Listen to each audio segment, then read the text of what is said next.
Ave Charanaravinda Shila Bhaktivedanta Swami Maharaja Shila Prabhupada Ki Jai Anand Koti Vaishnava Vrinda Ki Jai Samaveta Bhakta Vrinda Ki Jai Gaur Premanand Hari Bol.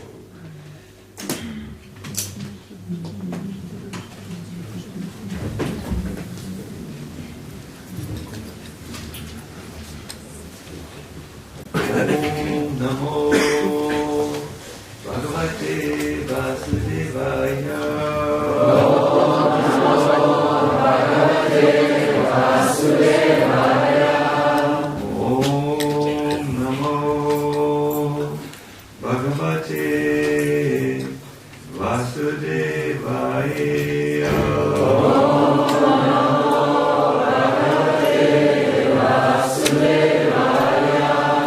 Om Namo Bhagavate Vasudevaya.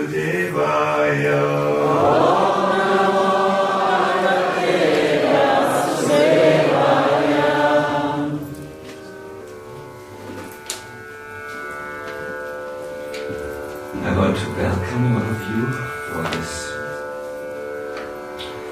Janmashtami celebration, which will take place over the next hours up till midnight.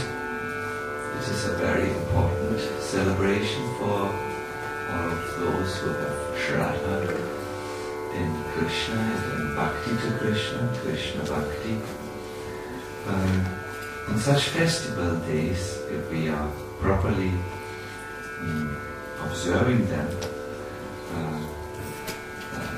something very important can take birth in our heart. This is explained by Srila Bhaktivinoda Thakur in his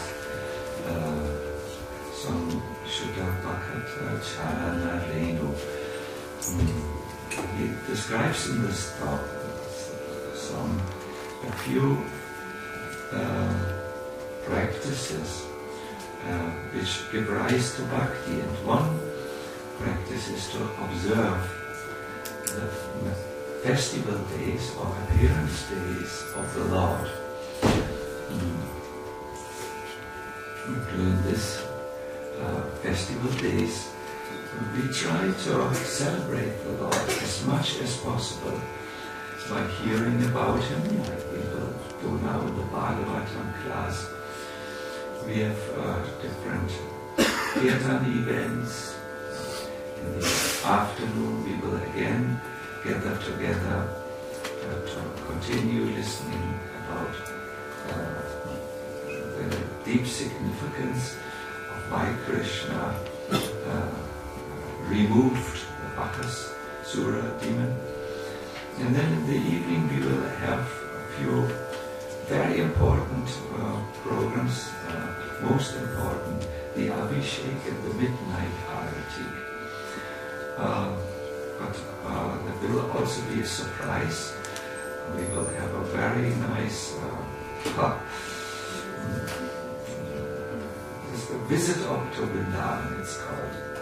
Krishna's land of appearance and his pastimes. Also, it is customary during this day for the serious practitioners to refrain from eating food.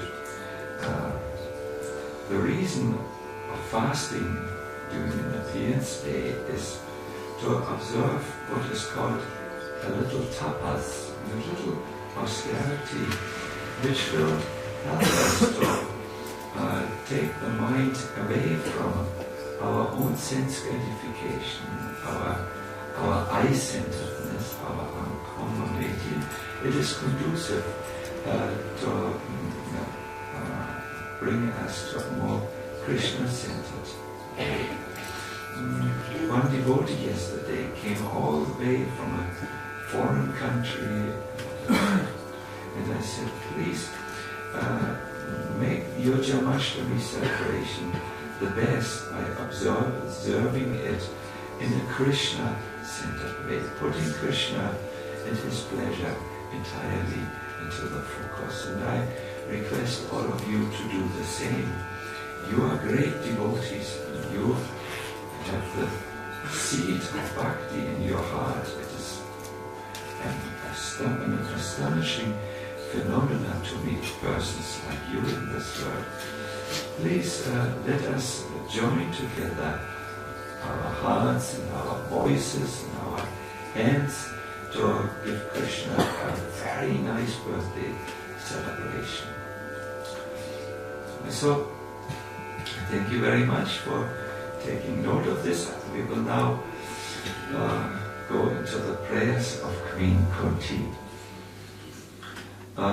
In these prayers, Queen Kunti asked the question, why does Krishna appear? And she gives a few reasons, and we have picked text 35, where he says that he has appeared to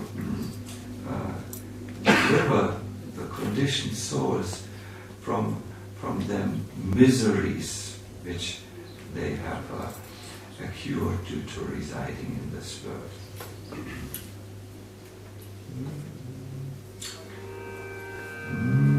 Parismin klishyamananam Parismin klishyamananam Avidya kama karma vi Avidya kama karma vi Shravana smaranarhani Shravana smaranarhani Garisyaniti kechana Garisyaniti kechana Havismin klishyamanana Havismin klishyamanana Avidya kama karma vi Avidya kama karma vi Shravana smaranarhani Shravana smaranarhani Garisyaniti kechana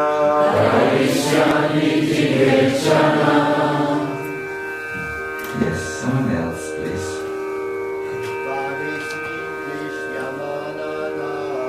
Varismin Krishyamanana Avidya kama karma vi Shravana smaranarhani Garisyaniti kechana.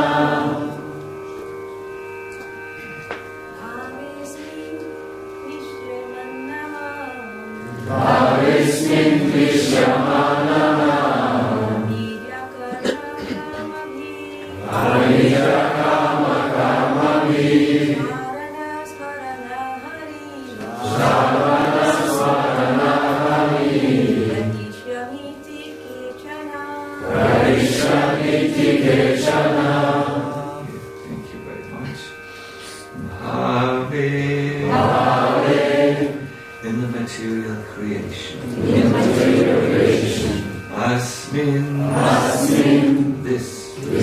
Klishyamananam. Of those who are suffering from.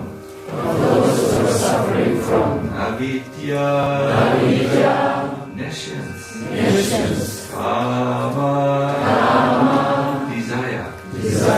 Karma by execution of fruitive work. Shravana. Hearing. Smarana. Remembering. Ahani. Worshipping. Karishya. May perform. Iti. Thus. Kechana. Others. Translation. You can see the scene before your eyes. Queen Kunti is standing before Lord Krishna, who's just about to leave Hastinapur for Dwarka. And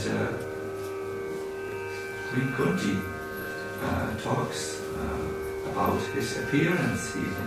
She indirectly may indicate to Krishna, don't go, come, stay. So she says to the Lord, who listens very mercifully. And yet others say that you have appeared because you wanted to rejuvenate the devotional service of hearing, remembering, worshipping, and so on, in order that the conditioned souls suffering from material pangs might take advantage and gain liberation. So she says, my Lord, others say, other authorities, that your reason to appear was you wanted to give new strength to those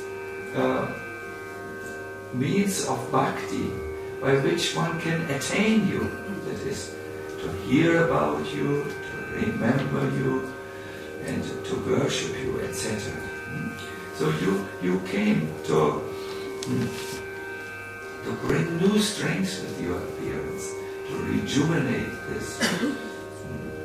And here's the purport. In the Srimad Bhagavad Gita, the Lord asserts that he appears in every millennium just to re-establish the way of religion.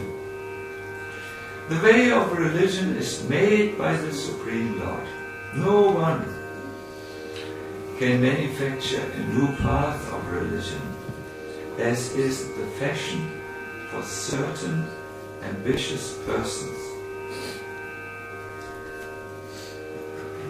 The factual way of religion is to accept the Lord as the supreme authority and thus render service unto him in spontaneous love.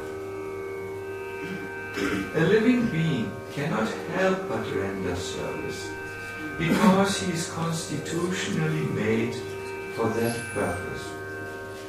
We cannot help this. We have to render service because that's what we do.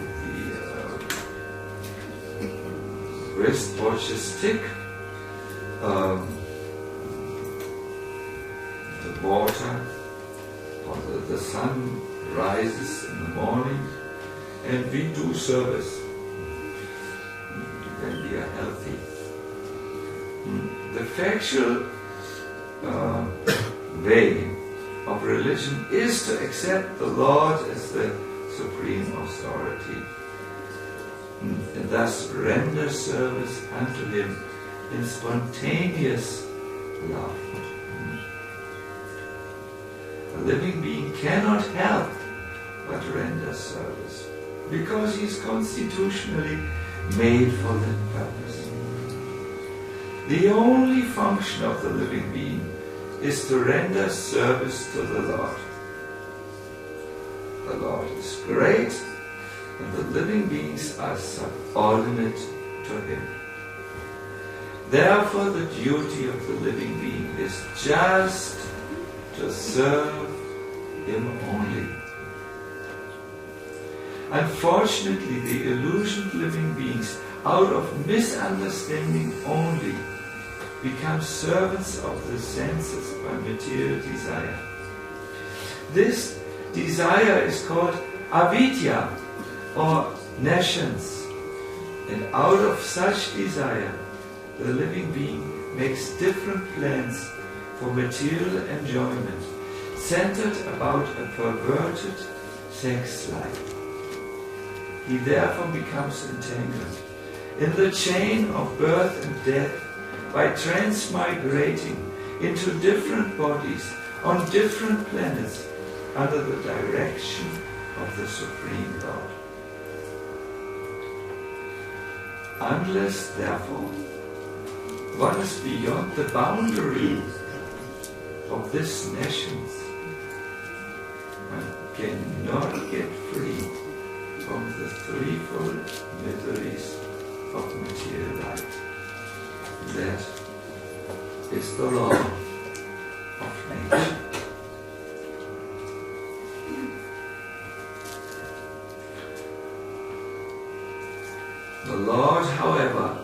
out of his causeless mercy. Because he is more merciful to the suffering living beings than they can expect, the Lord appears before them and renovates the principles of devotional service comprised of hearing, chanting, remembering, serving, worshipping, praying, cooperating, and surrendering unto Him. Adoption of all the above mentioned items, or any one of them, can help a conditioned soul to get out of the tangle of nations and thus become liberated from all material sufferings created by the living being, illusion by the external energy. Do you wish to become free from entanglement and ignorance? And do you wish to become free from material suffering? Yes. Why? It hurts so much to somebody. Yes, Goloka Dham, this was a very good it hurts. It hurts. So then what do you have to do? Prabhupada says so nicely. You must renovate, make a big renovation, house renovation in your life. See, this is not just a text, it's an instruction. Today we should become like Gaurahari sometimes when we used to travel and we ran out of Lakshmi. And then Gaurahari took out his special suit, the painter's suit. It was full of colors. He went somewhere and he painted, he renovated a house and came back with 3,000 euros. And then we could continue. So today is house renovation for all of you. What does this mean? Renovate your hearing about Krishna. No sleeping this morning, if possible. If possible. Sleeping is done now, finished for today, or at least for now. So renovate your chanting, renovate your remembering of Krishna. Renovate your service, very important. Today, make a plan of doing some service for Krishna. Renovate your worship for Krishna, very important. Soon we have Beti Darshan, you need to pray. I remember one of my godbrothers, he said, how sad is the life of someone who comes before Krishna and has nothing to pray for. Empty heart, renovate your heart, pray. And then you must renovate your cooperation. Maybe you are at the moment on the passive model, a sleeping model, like a sleeping telephone. Now your telephone, it's required you start to cooperate more, become active out of the, we need active agents for Krishna, cooperating. And then renovate your surrender. By doing this, you stop the hurt. You become free from entanglement. And by the way, this is not just something which is true during one boring hour of the lecture day. It is to be meant to be experienced. This particular type of mercy is bestowed upon the living being by the Lord in the form of Lord Sri Chaitanya Mahaprabhu. So let us pray. Namo Vishnuvaya Krishna Vishaya Bhutale Srimate Bhaktivedanta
I'm feeling so blissful.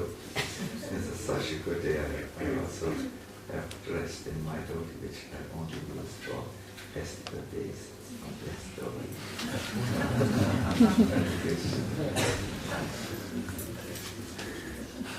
Such a good day. Yes, today is our day. Well, this is,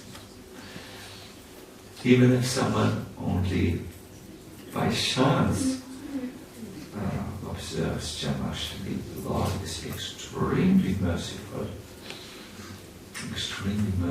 and will make such a soul eventually associate in the spiritual world. It's our day.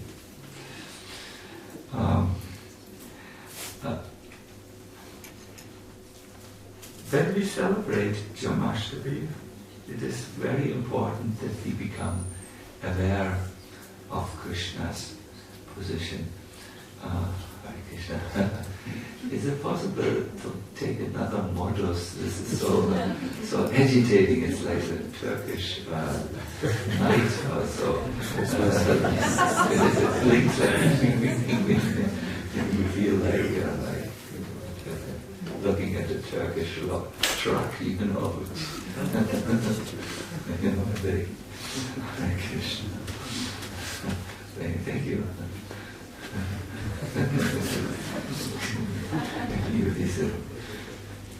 It's a festival day, I guess it has to be. If you don't mind, I'm a simple man, but when I see such a thing, then I can only look at this. So, thank you very much. So, yes. It's important to reflect a little bit about the special position and situation of the Lord.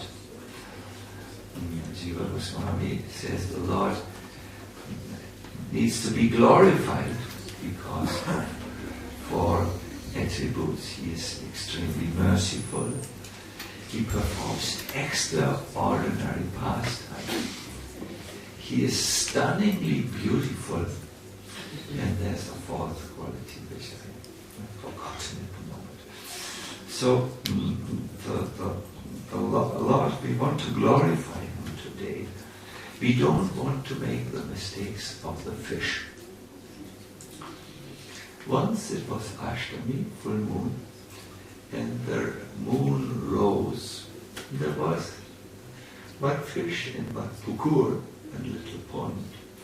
And he saw how the moon was coming and he was reflected in his pond. And the fish was highly interested. This is a new fish? And he went to the moon and he touched it with his snout to taste the fragrance of his body. Then he asked the moon, "What type of fish are you? I've never seen you before." So, although the moon had appeared in this pukur, where this Bengali fish was situated, the moon certainly was not a fish. He was sailing freely in the sky, where the fish was in this little smelly pukur.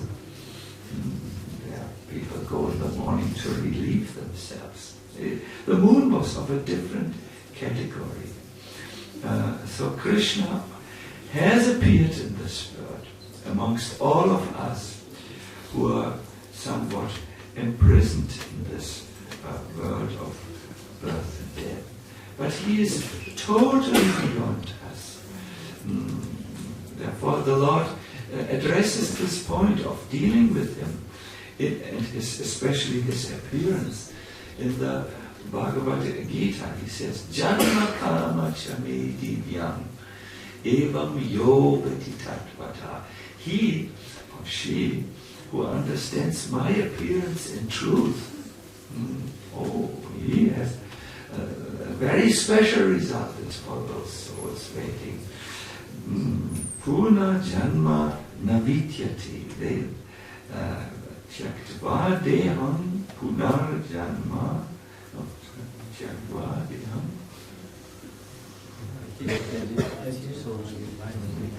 Yes, Puna Janma Chavidyate. So those who understand his karma, his activities, and his janma, his appearance, they don't have to take birth again, but they certainly will come to Krishna and become an associate of him. This is a very, very wonderful result of understanding Krishna. Let us not make the mistake of the fish and think Krishna appears to be ordinary. No, it is extraordinary. When Krishna prepared to appear, some changes in nature occurred. The laws of nature became reversed. Although it was not Satya Yuga, there was peace and clarity. Although it was not springtime, there was the fragrant smell of the mogra flowers. Mogra flowers are very sweet fragrance. And all the seasonal flowers, they began to blossom and spread a very nice atmosphere.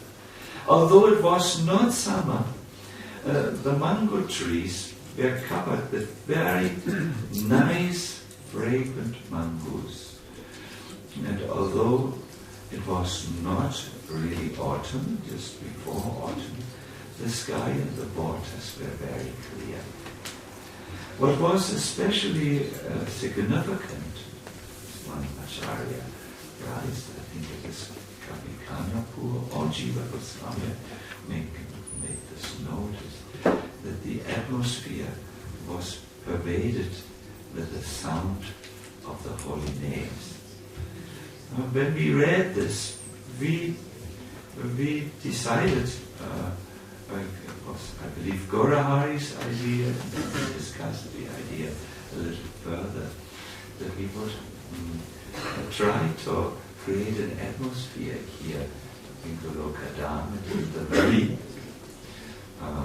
an atmosphere where the sound of the holy name would be heard from morning till evening till late at night. Now the Lord appeared simultaneously in two places. He appeared in Mathura, and this is described in great detail in Bhagavatam. But he also appeared in Vrindavan at the same time, which is also described in the Bhagavatam, which is written about by Srila Prabhupada and Rupa Goswami and Vrindavan, Srila Vishwanath Chakravarti Thakur. And because we are followers of the flute-playing Krishna, the darling of the Vrindavan, the Rasis, I will today concentrate a little bit more on his divine appearance in Vrindavan. Jiva Goswami makes the observation that when Krishna appeared, he didn't appear like an ordinary soul who is coming because of the sperm, its combination with the ovum, but he appeared from the heart of Nanda Maharaj and Yashoda, because it is from the heart where love and affection comes.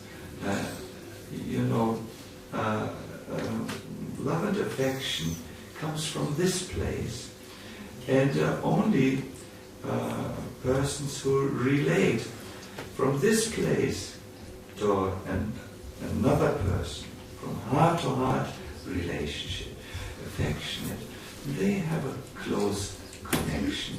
You may have a son and hate him, which is possible, and then that son is not really a son, and he is often, nowadays, I have talked to Jai Gopal, who is counseling families with troublesome relationship. He's sometimes removed from one family where there are hateful circumstances and is brought to a loving family, because relationships are matter of life. Kann man das zeitlich begrenzen? Vielleicht eine Minute machen und dann aufhören, wenn das geht, gesundheitlich. Gut, dann versuch doch, und wenn es geht, dann mach es nicht. So, wenn es nicht geht, dann nicht. The Lord appears out of love. It's a loving thing. So, because there's so much love of Nanda Maharaj and Yasoda, then this is why the Lord appears. When the Lord appeared in the house before Yashoda, she looked at him and she asked herself, is this a huge sapphire? He has the face of a moon, which is so effulgent. Is this a moon? And he waves his hands and feet. Whoa! This is what mothers really like. But imagine the Lord starts to move his hands and feet. And she understood he did this only to destroy the darkness. In this way, the Lord was really appearing in the house and giving great joy to Yashoda. When she looked at her child, she was actually unable to say anything. She was stunned because the beauty of Krishna and what came from him was just so lovable that she was so very much moved by this. I heard there's a song in Brajbal that there was a little lamp next to Krishna, and the lamp was shining in the room, and then the lamp started to cry. Krishna, why are you crying? The lamp said, you know, I'm a lamp, and soon I will be extinguished because I have only a limited duration of burning, and then I cannot see your beautiful face any longer. And Krishna then said to the lamp, oh, all right, I make you shine, you won't have to be extinguished. So it was a very special type of appearance. It was a song from Vrindavan. It just shows a little bit the love which is the mood. And then Krishna started to cry. Now when children in this world cry, I think it's a joyful experience for the parents, but for us ordinary people, it's sometimes like a spear in the ear. When Krishna cried, did you know how his cry was? This is Kadikana, he says, his cry was, oh. I can't do it at the moment. I'm a little weak. He chanted, oh. Like this he cried. It was a very nice cry. I think this must have endeared him to the yogis. So Krishna appeared in the home of Yashoda, and I have to turn to Madhavananda for the detail. He came with a twin sister, Yogamaya. I think she came out first, is it? She came out first because it is said Krishna appears by the help of Yogamaya, and then just very briefly after Yogamaya, the Lord appeared. Now Yogamaya was helping Krishna throughout his pastimes by making all these inconceivable activities. For instance, when Brahma later had stolen the cowherd boy, this is a little detail which Vishwanath Chakravarti Thakur supplied. Yogamaya had really expended a set of cowherd boys which were not the real cowherd boys. The real cowherd boys stayed at a place in the Yamuna, because how can Brahma steal Krishna's associates? They were facsimiles associates, extensions, like Ravan was stealing Mother Sita, but this was a Sita which was a monochrome Sita who could move, it was not the real Sita. So Yogamaya helped Krishna in incredible ways, and if you study the pastimes of Krishna, you will see that the energy of Yogamaya, the sister, working from behind the scenes and creating amazing effects in the pastimes of the Lord. So she appeared first as a baby girl, and then Lord Krishna appeared. And it is described in great detail how the Brijvasis were informed and how Nanda Maharaj was called and came. And then came a ceremony which is the navel cutting ceremony. I do not know how it is called, but there's a Karma Sanskara. sorry? Jata Karma. Yeah, good. Jata Karma Sanskara. It's a certain ceremony. The baby has to now move on its own, but it's still tied with the mother through the umbilical cord. I do not know if you have seen. I have not seen, but I've heard there is a very good relationship, very strong. So it needs to be cut. So now listen very carefully to a mystery. This is from Jiva Goswami. There was a Jatakarma ceremony, but Jiva Goswami wants to make sure that we don't think like the Bengali fish, that the Lord is just another one of us who also had this string, So the nurse came and brought all her surgical instruments to do the cutting. But then she looked, where's the umbilical cord? She looked, maybe there's some cloth for it. I can't see it. Then she looked at the navel of Krishna, and she couldn't find it. Then she exclaimed with amazement, I can't find any umbilical cord. In all the navels, I see cords. But in Krishna's navel, there is no cord. There's only a lotus design. The lotus design is there. This is explained also in the Bhagavatam.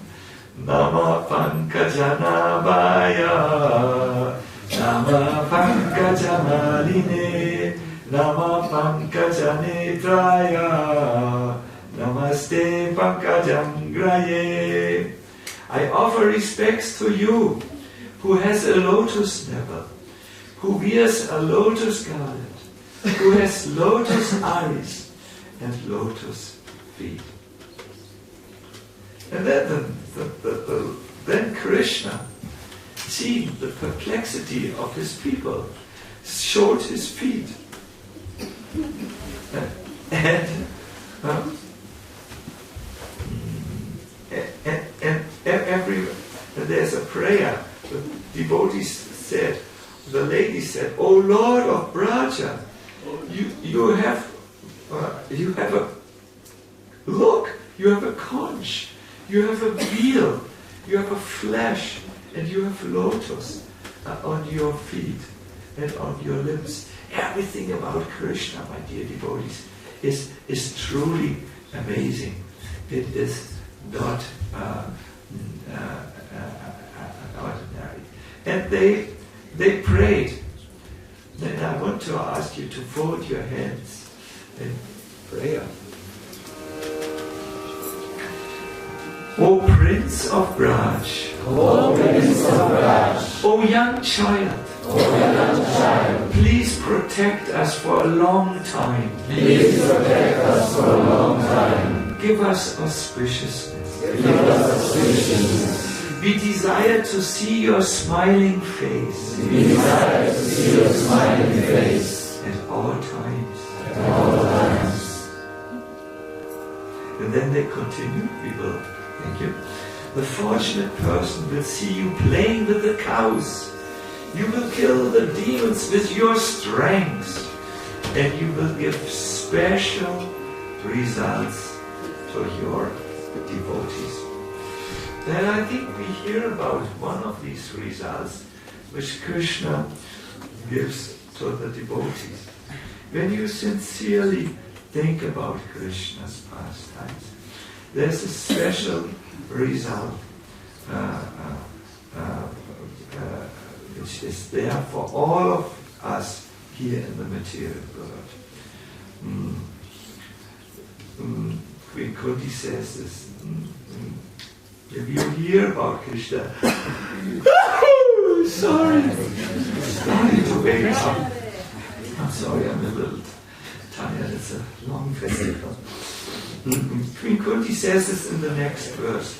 O Krishna, those who continuously hear, chant and repeat your transcendental activities, or take pleasure in others doing so, certainly see your lotus feet, which alone can stop the repetition of birth and death. No?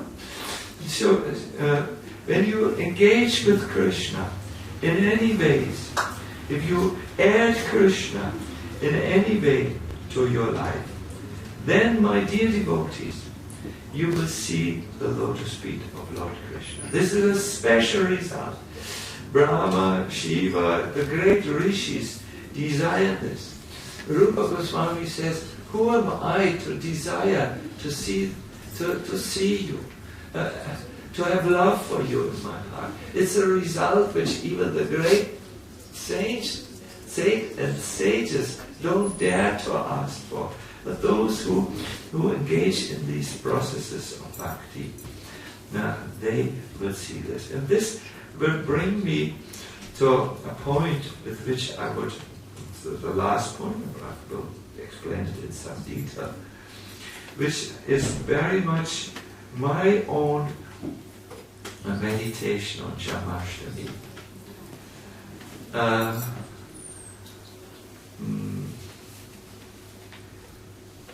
There is something which I need to tell you.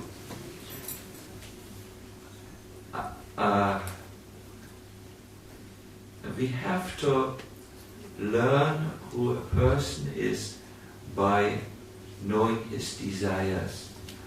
And I have one desire, many desires in my heart. Some are not good, some are very good, I think. There's one desire in me in relationship to presenting Krishna consciousness like I do now on this seat. When I sit here, I have a desire in relationship to my audience, especially on. I believe we as devotees or as conditioned souls have a way of externalizing the spiritual life and avoid internalizing it.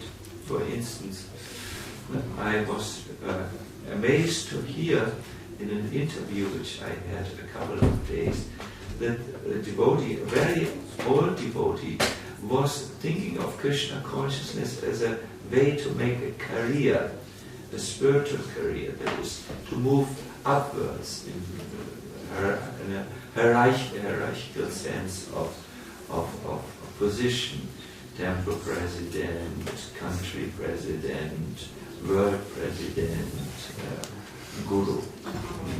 So I was telling the devotee, you have lost your heart.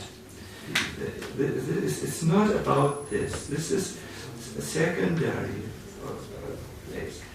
The real meaning of coming to Krishna consciousness is to connect with yourself and with Krishna.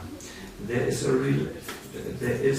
a self in you which is entirely spiritual and which wants to leave the limited atmosphere of the repeated cycle of birth and death. And it's about this cultivation, this inner cultivation. We have a way of externalizing spiritual things. A big subject nowadays is clothing. I very much appreciated the lecture yesterday on the Leela of Krishna. Dress in the way which is suitable for you. And when you are in the temple, try to dress in a way which is, which is sending the devotional signals. No? Big dress in a way which cultivates a devotional, a spiritual feeling, and so on. But that's all what can be said about dress. There's no need to make a big subject about it. And when it comes to preaching, yes, it's important to say, dress properly. Prabhupada used to say, first dress, then address. And yes, there is a lot in saying that when we preach, we should see how we are perceived, so we can adopt some changes so that our perception is better. But it's not a crucial matter. But we in the spiritual movement have a tendency to externalize things. The important things is spiritual strength and spiritual cultivation, and feeling how our heart becomes free from what hurts us, that is lust and anger and greed, and how we gain love of Krishna. That is the most important subject. So I have observed also in my own life the tendency to externalize things, to avoid the real spiritual topics, and that's not good. That is what happens in movements they over the time, because they become involved on the social level, how to arrange themselves together. I have this desire, however, especially on the festival day, to internalize the spiritual subject. And I want to ask you a question. Is the appearance of Krishna only a historical event which finds place in ancient literature and so on? Or is it something which could happen today? What a question. I want to ask a more deeper question in this line.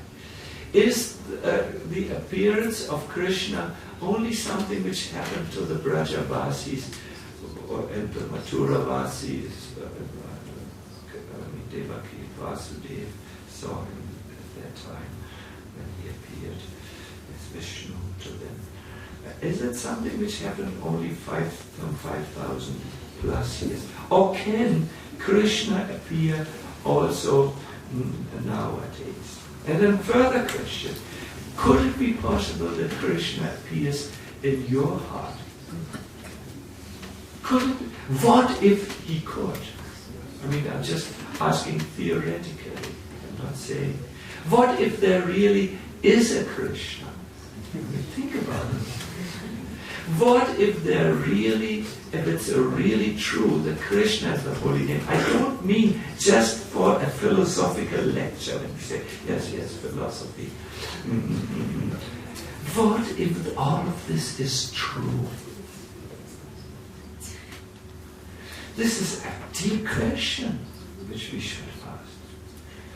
There is a purport in Chaitanya Charitamrita where it says, when Krishna appears in the heart of the devotee, that's when the unbecoming things, lust and greed and anger, are removed, then the devotee should make a festival, and he should sing and distribute prasada. In other words, Prabhupada says, this is not something just in the book, which has reality in the printed word. He seems to really be serious in saying, Krishna can appear in the heart. And this is, by the way, the decoration there. It's not just a beautiful decoration, it's for some of you maybe a philosophical challenge. Has Krishna appeared in your heart? Are you Krishna conscious, in other words? This means, do you think of Krishna? And do you not forget him? This is something. And the question is now, what makes Krishna appear in the heart? Queen Kunti gives an answer to this question. It's these processes of bhakti which Krishna came to rejuvenate. That is, hearing, remembering, worshipping, and so on. When a conditioned soul seriously takes to these processes of bhakti, then Krishna appears. My dear devotees, don't think how you will get Krishna. What not? You are just talking about this all the time. No. Listen, I have a little idea to challenge your intelligence a few times by saying one thing and then apparently another thing. It's the same thing, but don't hope to get Krishna so easily. Get bhakti, because Krishna is very fine. He only comes when he finds bhakti in your heart. Bhakti which is rejuvenated, which comes by this hearing, worshipping, etc. That should be one of the missions in this festival. Oh Janardana, there's a prayer in the Bhavishyatara Purana. Tell us the day that Devaki gave birth to you, O Vaikuntha. We will perform a festival on that day. O Keshava. Yes, so that we can also say, O Keshava. O Keshava. May you be pleased. May you be pleased with that festival. With that festival. Performed by those. Performed by those who are completely surrendered to you. Who are completely surrendered to you. On this day, I want you to develop some bhakti for Krishna. Let's make a festival. Have you ever ausgerichtet a birthday festival? Have you ever planned a birthday festival for someone very dear? I think you must have. Maybe said, then we will ask him to stay outside of the door. And then when we have put the room and we have painted it in his favorite colors, and we have all prepared our presents, and we have prepared a garland made of books because he likes to read. And we have just surprised him in a very nice way with our arrangement. Then we will send someone out I do this when I'm in small circles, and then we call the person in, and then he comes in. And last time I celebrated the birthday of a very dear devotee, and I dressed like a magician. And I said, I wish, and I waved my magical wand, that you become a great devotee. So this is what you do when we celebrate someone's birthday. You are creative. You want to surprise them. You want to create a memory which that person cannot forget. With your presence, with what you do, what you sing, and so on and so forth. So this is the devotees pray like this. Give us your date. Give us, when are you born? Like here in the festival, maybe some young man comes to a young friend, I want, give me your mobile phone address and give me your time of your birthday, then I will send you an SMS. And the other voice says, yes, my mobile phone is this and this, please send me an SMS. The idea is that we know this idea. And so, but on this day, what we need is bhakti. Bhakti brings Krishna. There's a verse in the Bhakti Rasamrita Sindhu where this where it says Krishna does not give bhakti very easily because bhakti controls the Lord. The Lord becomes so indebted to someone who loves him and who does the seva. So he does not give bhakti very easy because bhakti controls the Lord. And then the verse continues, however, people can achieve bhakti to the Lord very easily by serving Damodar during the Kartik month in Mathura just once. That's why devotees like to go to Vrindavan, the area of Vrindavan, Mathura, and they do service to Damodar by waving a light every evening and doing other things, and also pleasing the deity of the Kartik month, Srimati Radharani, because the bhakti comes very easily in the heart. And when bhakti is in the heart, then only Krishna will take birth.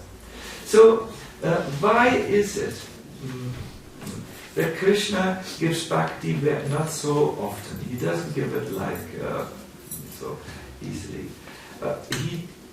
Is it that he is unwilling to give bhakti to the devotees?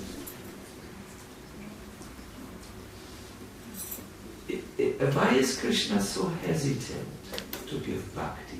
Why is it said that he doesn't give bhakti very easy, but moksha he gives easy? Is he unwilling because then he has control, the devotee has control over him? Like I have a bicycle, a very good bicycle, and I have a key to the bicycle. Now Madhusudan lives with me, and I'm hesitant to give the bicycle key because then Madhusudan can take the bicycle and go when I need the bicycle. I cannot, the bicycle is not there, so I may be hesitant to give a key to something which is very important. So is Krishna thinking like this? I don't want to give bhakti to my bhaktas in the world because then they have the key and they can go anywhere with me. They have control over me. Listen now very carefully. It is not so. Krishna wants to give bhakti, but he needs to see that one disease has been stopped in us. This is the disease called the divided heart. In Sanskrit it means yogyata. You must be yogyata. That means you must be. You must want Krishna. This quality you must want Krishna very much, will induce Krishna to give you bhakti. Without this, suffering from the divided heart, it's very, very difficult. The divided heart is, I have a divided heart. I want Krishna, but I also like a little adventure. For instance, I want to go to China, and I will combine it with Krishna consciousness. I will preach there, and only preach, morning to evening. But there's also this little mix, China, to see the Chinese, and to hear them, and to experience the culture, maybe to walk one time through Beijing, or what it's called, and so on. I have this divided heart. I like adventure. I went to Mountain Kailash, that is very high up in the mountains, to visit Lord Shiva's place. This is a little bit my interest, my divided heart. And I like other things which I'm too shy to say in a public assembly. I like Vishwadev's Moringo energy balls, for instance, and I'm a little shy to say this. They taste so good. You can get them in Govinda's tent. I'm attached to this. What can I do? Moringa. This is something esoteric from Africa.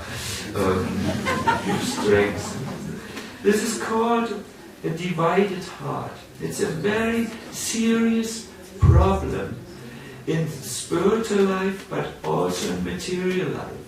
There's one musician, well known in this world, Sting is his name, and he wrote a beautiful song, Moon Over Bourbon Street. It's about a priest who counseled someone, the priest does, and then he fell in love with that girl, which a priest should not do, and had some affair, and it came out, and he's now not daring to show his face in Bourbon Street where it happened. He's sneaking around, he feels like cursed, and so on and so forth. And then there's this beautiful line, I seem to do the things which, I forgot how it is, I heard it a little while ago when I gave lectures on the divided heart, what it is. I do the things, no, I destroy the things I love. And I love the things which destroy me. Something like this. I'm not a regular hearer of modern music. My taste is different. But there's a very good line was there. Very good line. I do the things which are not good for me. This is what is meant with divided heart. I love something, but then I do something else. This is very bad, and it tears us apart. It's also material life there.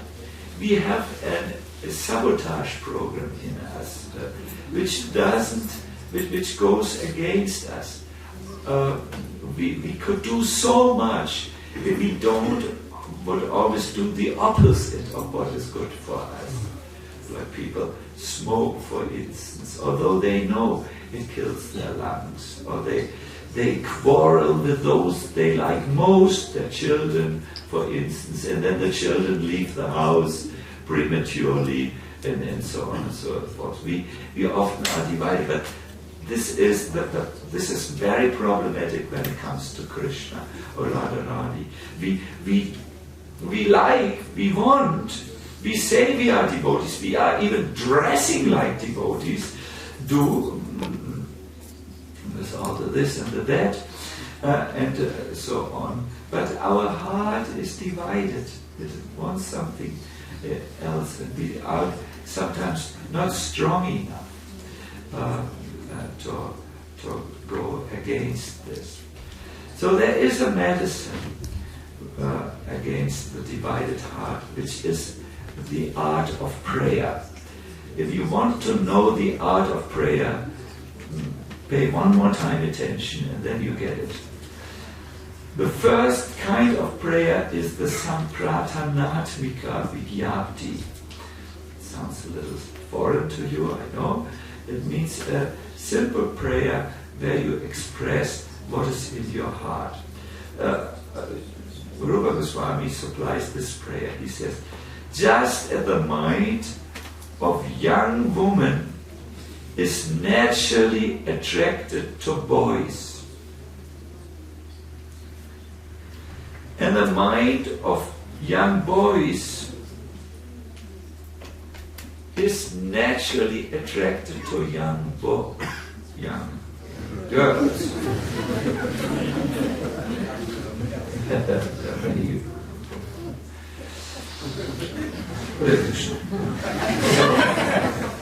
So, just as it's natural for a young woman to look in the direction of a young boy, it is natural for a young boy to look in the direction of a young woman. I saw this when our Matatis were dancing so energetically and so, everything was dancing. And the young boys were, it's called in English, they were stealing a glance. Do you know? Stealing a glance. It is natural with young boys and young girls. This is the young girls also stealing a glance to the young, energetic Danga players. It is natural. It is part of the human condition. So just as this is natural, please, my Lord, make that my mind goes to you. This is the Atmika, Samprathanatmika prayer. A prayer of surrender, which comes from the self. It is there. Then the next prayer, you should pray to Krishna like this. Please make my bhakti natural. How far can I go if I just have to force myself all this? Then Dainya Bodhika. Bodhika means to wake up. Wake up. In Dainya, in the feeling of wretchedness. A prayer like this would be, there is no greater sinner than me. So many offenses have been performed and are performed by me. If I come to you, my Lord, and I'm just so ashamed to tell all of this, what I do. It's so shameful with me. This is Dainya Bodhika. Take on a humble mood, and then you can go progress to Lala Samayi prayers. This is, you desire something. Oh my Lord, when will the time come when I will go to your Yamuna, and when I will dance at the banks of the Yamuna with great happiness and chant your holy names. So this is a necessary. It is necessary. If you want to reach Krishna, my dear devotees, you have to take a knife out. You have to do a surgery in your divided heart. It's not possible to invite Krishna when your heart is already full with so many non-Krishna things. It is not possible. There's no place. When we have guests, which we often have in our Gora Bhavan, we have to take things out of that one room so that we make room for the guest. And Krishna is not just a guest, he belongs there. He belongs into your soul. So take this garbage a little out. We could praise like this. Ya Vishaya Matir Madhu Pate Sakrit Ratin Mudvatat Adha Gange Bogam Udan Vati, O Lord of Maru, if the Ganga forever flows to the sea without hindrance, let my rati, my attraction, be constantly drawn unto you without being diverted to anyone else. Prabhupada says to cut off the tie of all other affections does not mean complete negation of the finer elements like affection for someone else. That's not the point. The devotees should be very affectionate to each other, but they should be affectionate because they are going to Krishna. And the devotees, listen to this, should also be affectionate to themselves. You shouldn't hate yourself. Bhaktivinoda Thakur writes about this. He says, let me be affectionate to the other devotees. Let me be affectionate to the Gayatri mantras. Let me be affectionate to Sri Chaitanya Mahaprabhu, etc. And then he said, and let me be also affectionate to myself, because I am inclined to Krishna. So it's not a New Age concept to love yourself, but the spiritual concept would be not to love yourself and become egoistic and selfish, but to love yourself as a devotee of Krishna. See, oh yes, I have this human form of life, I somehow have understood about Krishna. Let me take care of my body and my mind in such a way that I can serve Krishna. No, this is Bhaktivinoda Thakur. It's not about becoming more selfish, but becoming more Krishna conscious wise. This is the idea in this. Hare Krishna. So,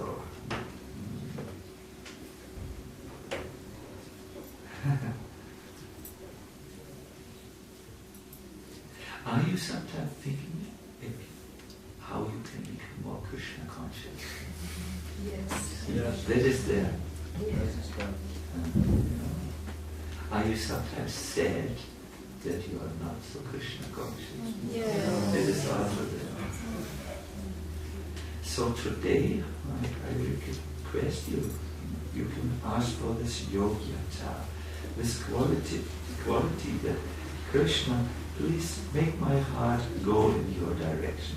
Like Vikuli so nicely says, but let my feelings be like the Ganga who forever flows to the sea without hindrance. Please allow me to love you more. Please make an arrangement that my heart just flows to you. Wouldn't that be a nice prayer? Because the moment you stop being so divided, yes, Krishna, outside Krishna, inside Maya. Outside dress like or act, and inside, ooh, Krishna, Krishna. I sometimes say, if I would hook an electrical cable, if I would go to Hari Seva and say, you are our soundman, Hari Seva, just take one electrical cable, put it in my head, then amplify it and put it over this loudspeaker. Oh, I would be embarrassed, but what you would hear, you know. Kiran is too long. I want to really sleep now. Outside.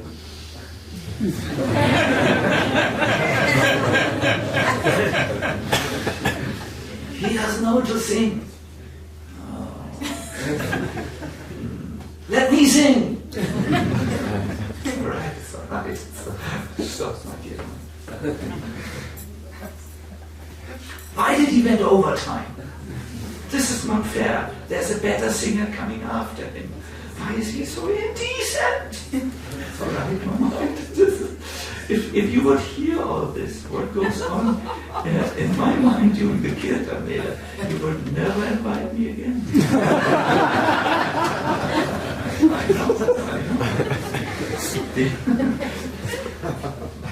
I know. Isn't it nice to laugh about someone else when he talks about the same problems which we all have? It's so relieving. But I guarantee you, if I would now single out someone of you who was sitting next to me, because I had a cable and just locked myself in for just 2 minutes to just see if I'm the only one. It's an ability which some people have. They can connect it's called wireless connection. The computer only tries to imitate what is there in the human societies. It's time immemorial.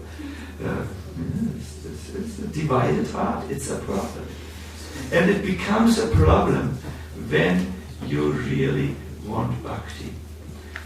Therefore, these prayers are very good.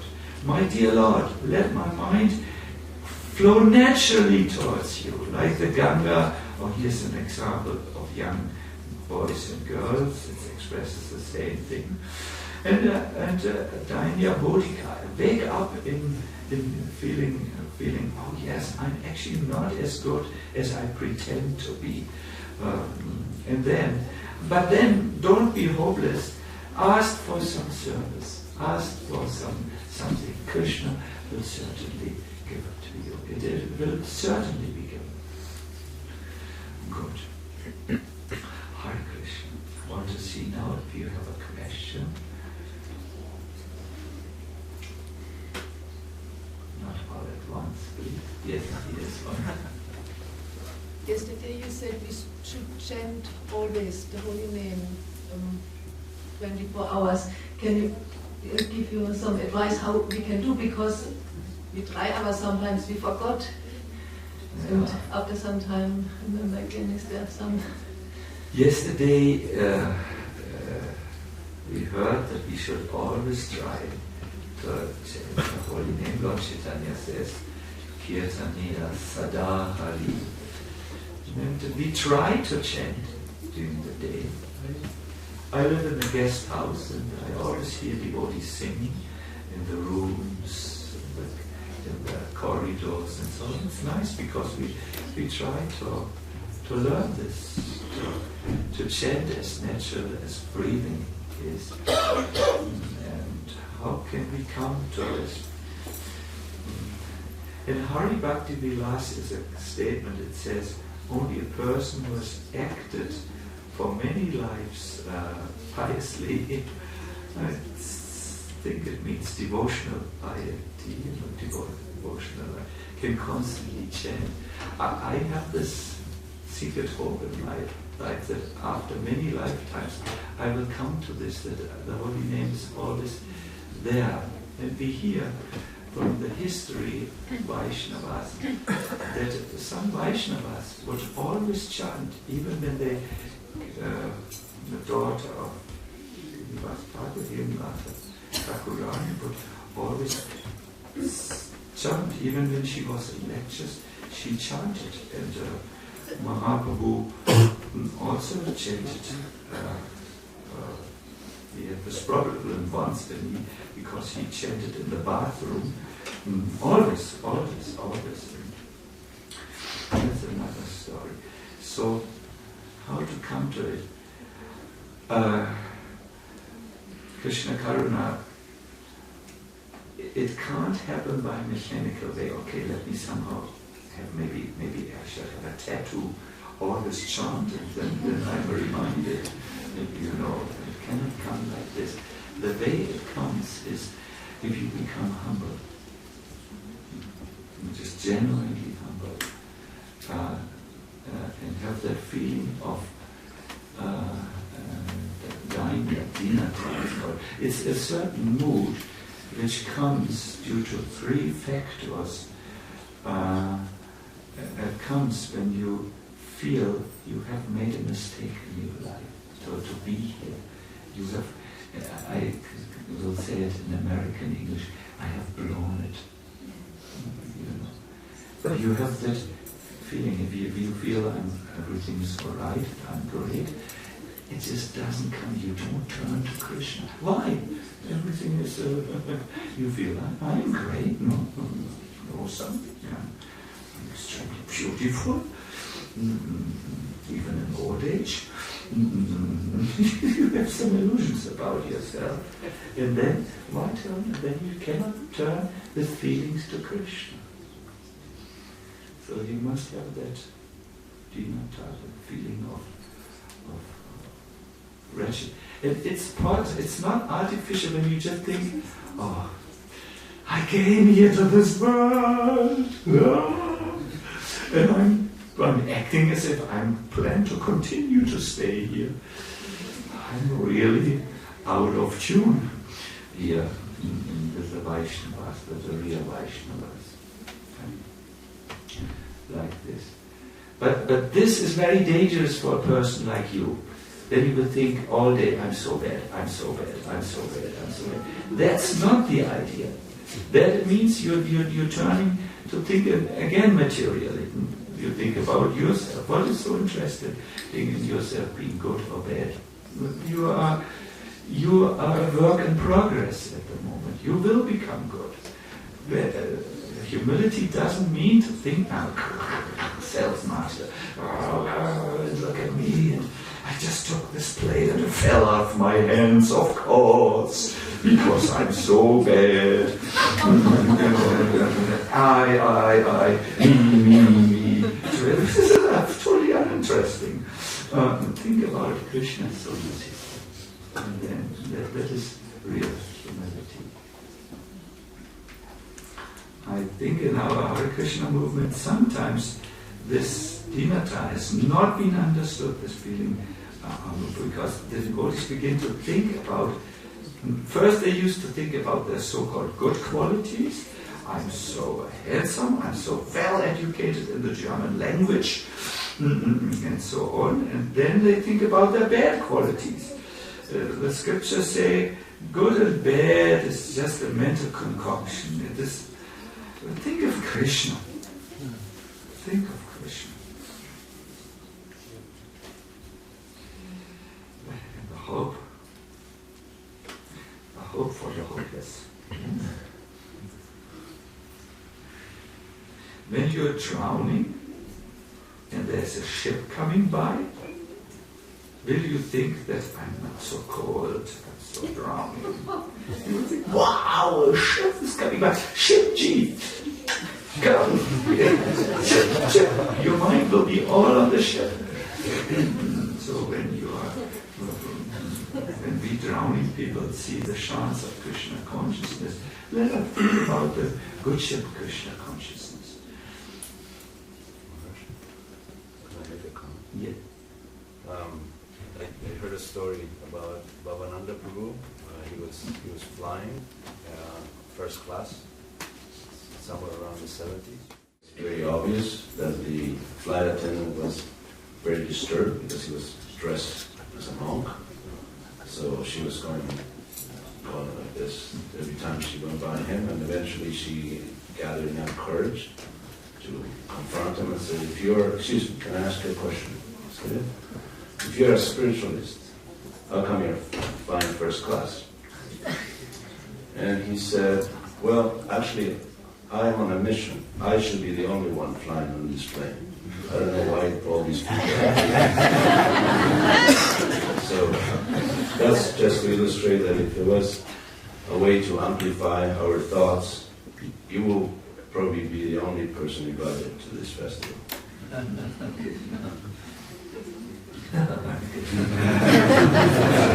Our devotees say power things. Thank you very much.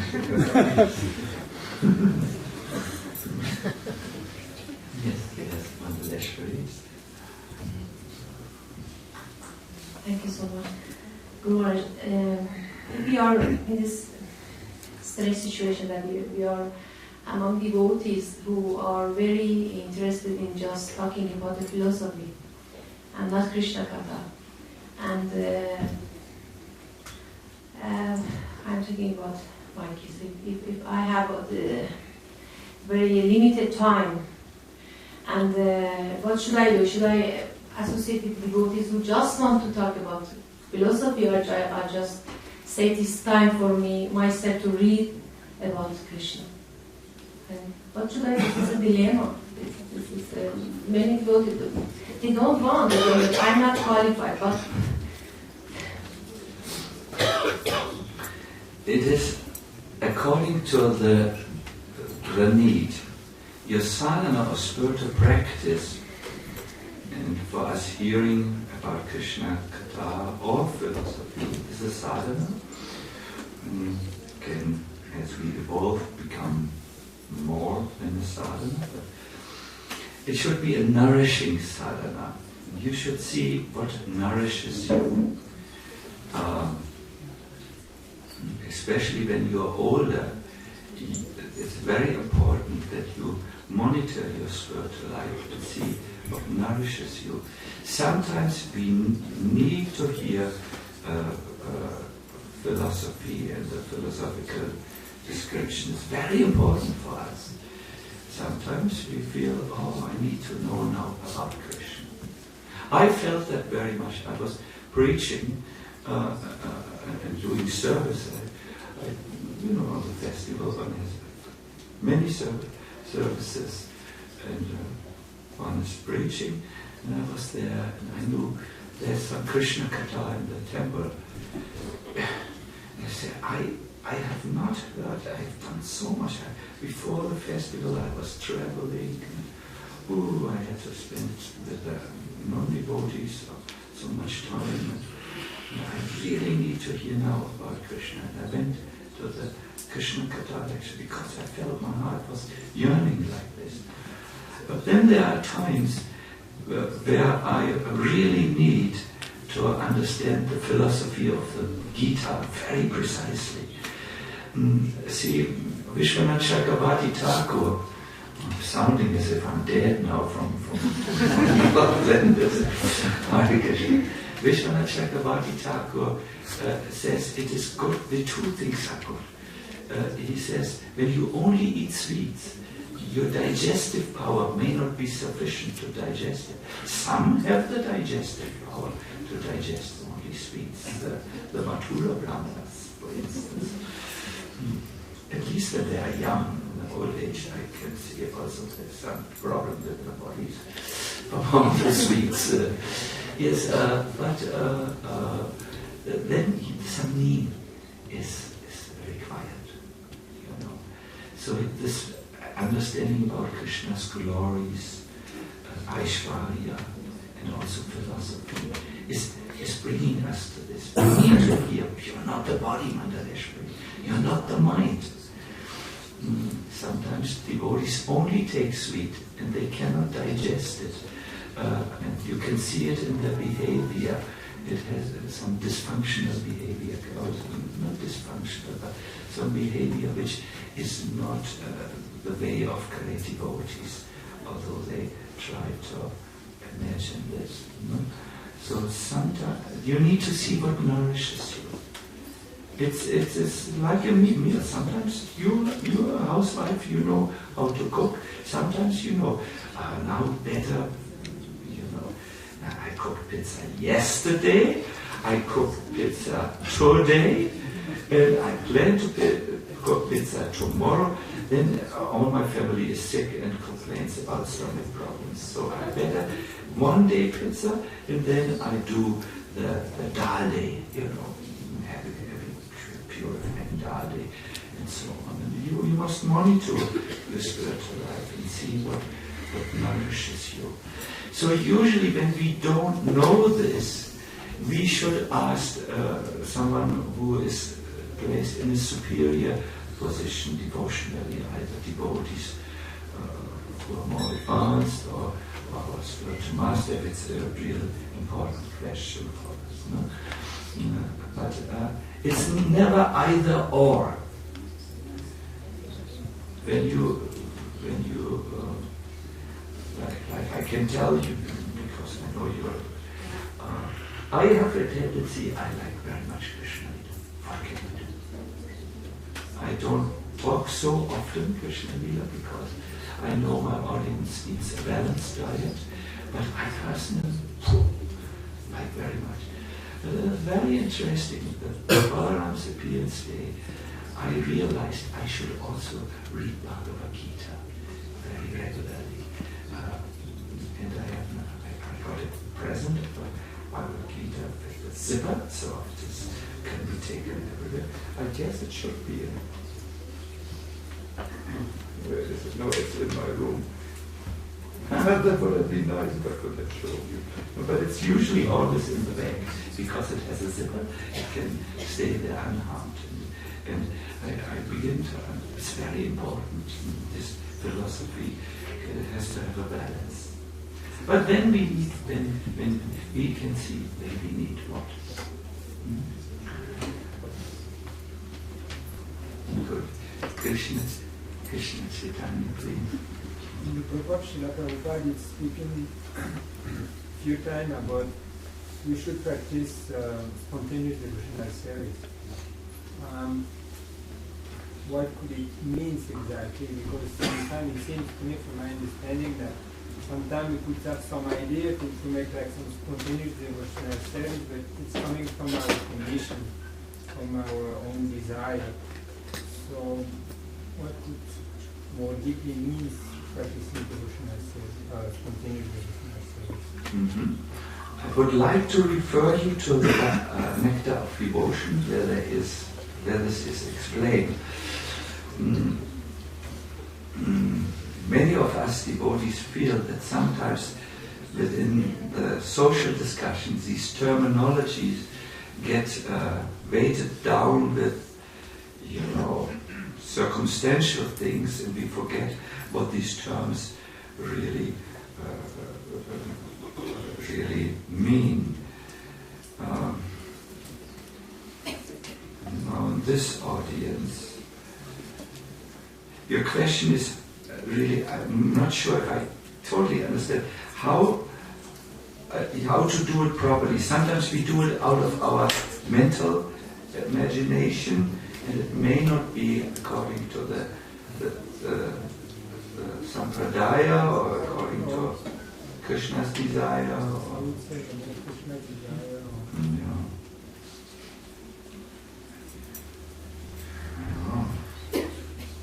I will give you a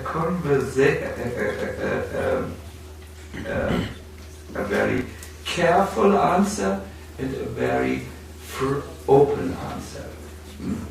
Because the truth is neither in one camp nor in the other. It is in the camp of maturity.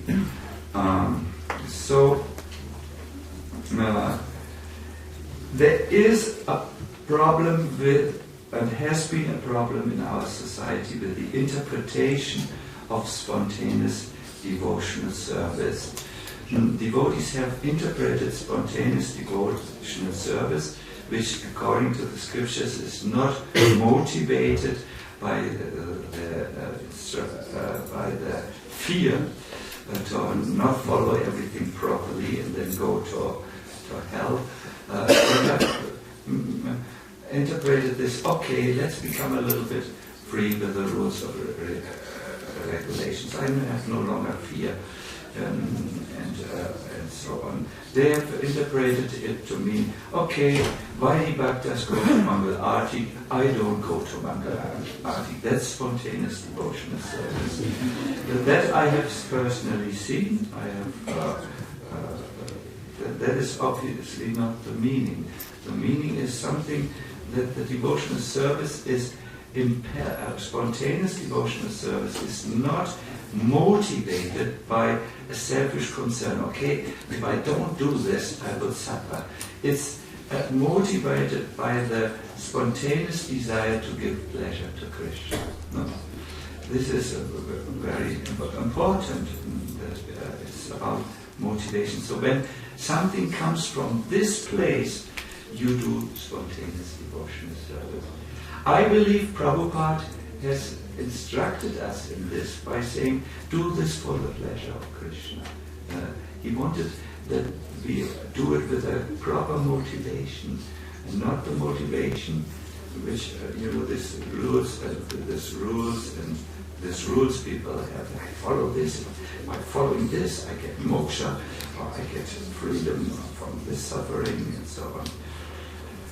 Now, I think the best expression for spontaneity, spontaneous devotional service, is in the activities of chanting, where you can chant for the pleasure of Krishna, and even give rise in dancing. So I was very, I spoke to some devotees who danced very nicely. I said, it is very nice that you dance, please make sure you dance for the pleasure of Krishna. And the devotees had informed me, yes, we are aware of the danger, we are not doing this, we dance for the pleasure of Krishna. I was very satisfied to hear the answer of these devotees, and it's an expression of spontaneity. Now, the whole subject matter, how to awaken the spontaneous desire, that is, you have to hear a lot about Krishna, and you have to visit the pastimes places, and so on. That's a whole science which I feel at one stage deserves a proper treatment, so that it is properly understood, and we can maybe ask scholarly Vaishnavas who can present it very tastefully and very well researched for us. But here, in the scope of this lecture, I would say there is a danger when devotees come in contact with Raganuga, with expressions, terms like Raganuga Bhakti, or spontaneous devotional service, that they carry on the disease into this realm that is selfishness.